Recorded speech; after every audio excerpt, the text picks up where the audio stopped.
That's a really good win. You know, Tulane's a good team, really good program, well coached, tackles extremely well. I think if you look at their games, that usually doesn't happen when teams play them. Even, you know, as you look at, I think they went to Oklahoma last year and tight game there. And so proud of our guys in all three phases.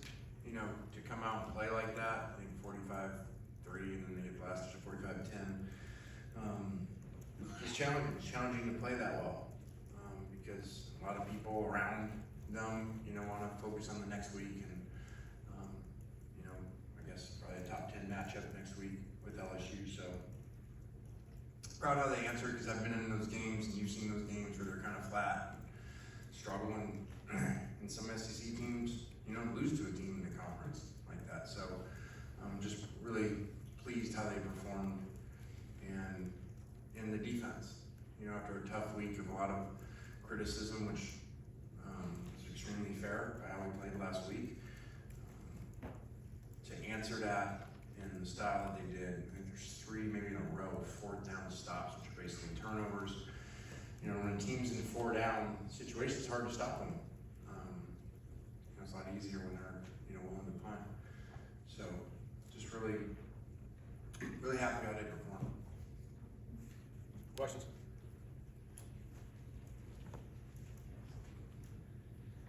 Landon, another big day for Trinidad. How would you assess his performance, and was Austin available today?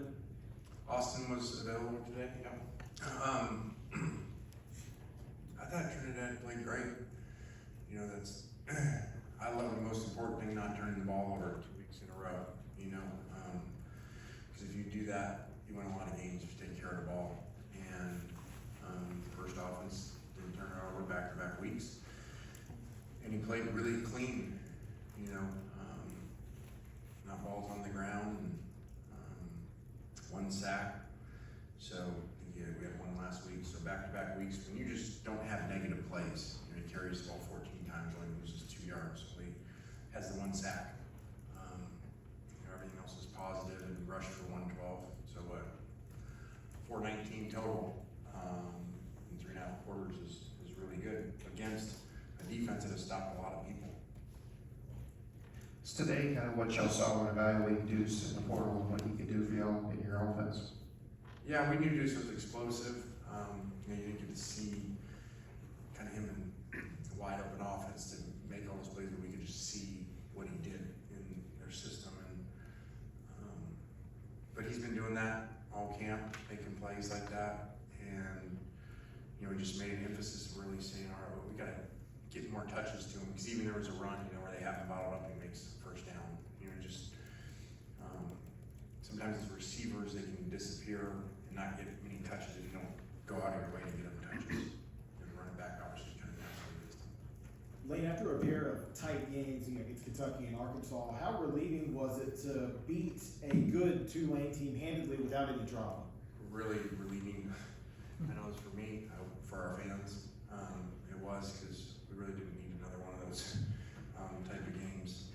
And because I think in this conference you're gonna have a lot of them, and I've said that this model is set up that the SEC bottom is gonna be really strong. So you're gonna have a lot of hard games. You're gonna have 8 of them, and then 9 starting next year, because the portal and teams may be down there, they go and fill the voids. You know, it used to take maybe 2 years to get out of there, out of the bottom. So this was good to have against a team that normally doesn't have a score like that against them.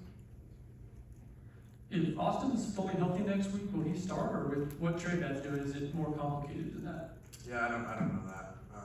Like I said, Trinidad played really well. Austin was playing really well before he got hurt.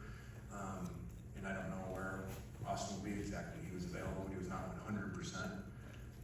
But he would have gone in today if we needed him. And that says a lot about Austin too. You know, he got himself ready to play again this week.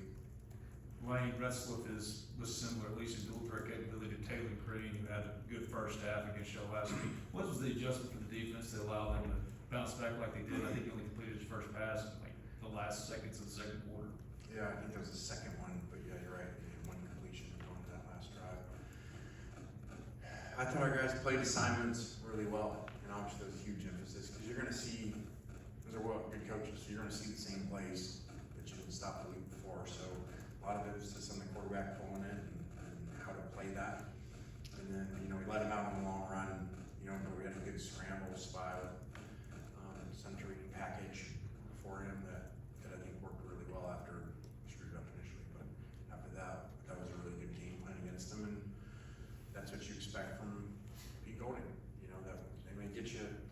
but we're gonna go back to work and perform like that the following week. Late no sacks today. Offensive line gave Genesis a good pocket. Your overall thoughts on the offensive front? I thought it was good. I thought there was not a lot of negative plays, which is good, same in the run game, so you could stay ahead. We didn't get penalties. I feel like we only had one offensive penalty, maybe 5 yards. So that didn't give you some bad situations to have to overcome, and that had a lot to do with not having fourth downs. You needed the game in, 7-11 on third downs, I think.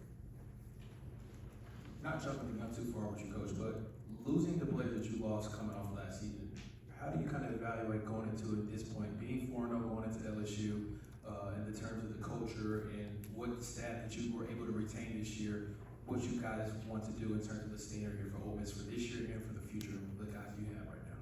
Yeah, every year is new, especially in this portal era. You got to redo everything every year now and rebuild your culture, and you just don't have enough of your roster back. And so, I commend our building for that. Kyle and his wonderful stats told me last week, first time being 3-0, 5 years in a row since Coach Fopp. So that's a lot of years of starting really well. So I think that has a lot to do with having really good camps, players buying in to perform well early in the season. Doug had talked about a ton of Lucas Quiniero, the weapon that he is for y'all, and matching his career high today, just what kind of confidence it allows an offense that you only got to really get past the field. Yeah, it really feels good. We had a really good one last year, and to have a good one again, because there was a long field goal there early. Actually, analytics said to go for it. We still kicked just because I felt so confident in him and wanted to get a score there. We'll take a question up top. Like someone else kind of already asked, but the defense today, you guys just allowed the garbage time touchdown, but really 3 real points throughout the game. What can you say about the job that they did compared to last week when you guys allowed 35 to Arkansas? Yeah, that was, we've not had defense like that around here. What happened last week, really since the Georgia game 2 years ago. So that was a hard one. Staff, players took it hard. Had a special meeting with just Coach Golding and the players Sunday night, no one else in there. And we spent a long time together, talking about getting it right and what are we going to be on defense? Are we going to have the standard and play like we did a year ago? Or are we going to revert? So they really answered the call today. I got Sam. Seemed like you got a couple chances to talk with Austin throughout the game. I know it's tough on him not being in there. How did he take it, and how was he today? Just really try to keep him, warm, moving around, because it really does tighten up on him, in the course of a game, because there's a lot of standing around on it. And sometimes I just mess with it on it too. Giving him a play that he's going in, so it makes them think I feel like from the press box. I don't know if it really works, but I do a lot of that stuff. You alluded to in the opening comments, next week, more likely close to a top 10 matchup LSU. It's at 2:30 again, just like this week.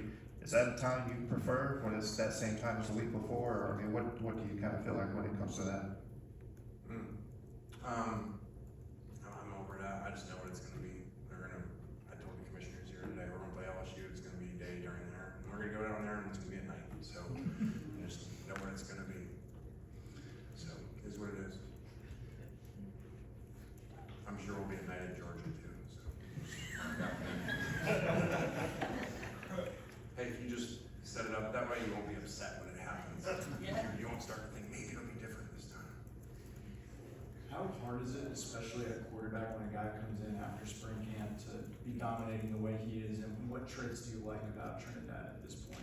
Yeah, I think that says a lot about Trinidad, Charlie, Joe Judge, both staffs had to do this because their guy was late too.